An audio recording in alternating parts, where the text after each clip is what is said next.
how do we accept and honor the free grace of God? Today I'm going to be reading from Volume 8 of Thomas Goodwin's works, Justifying Faith. That's the title of the book.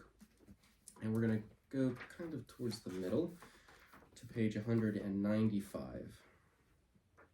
It's the English is kind of outdated, so I'm going to try and translate a little bit for us so we can get the meaning of this as well and kind of comment on a few things. Page 196 to 197 in this book, on point 3, he's talking about, okay, what does God tell us about coming to him and accepting what he's done for us, his free grace for us? How does God say we're supposed to do that? Well, Thomas Goodwin has this to say about it. Free grace, God in his free grace, loves to be treated according to the fullness of its or his own fullness, and to the extent of its own fullness. The meaning is, it is absolutely as free to God to save any sort of sinner, one as another. It is as indifferent to him to save out of any condition. So put what case you will, put what condition you will, free grace has a freedom to extend itself to it.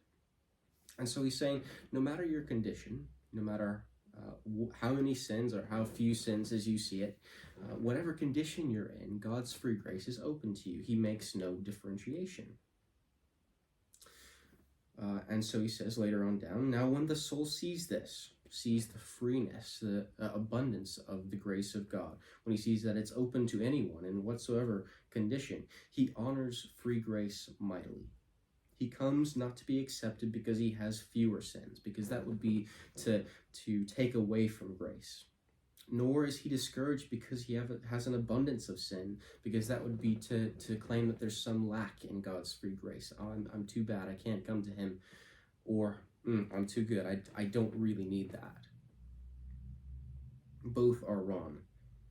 Both don't honor the free grace of God. As to the point of being saved by grace, grace knows no difference to the condition. So for your outward condition, be what it will. There is no condition anyone is in, but someone else has been in and was saved from it. So think of Paul, who describes himself in, 1 Timothy or 2 Timothy, as the chief of all sinners, and yet God saved him.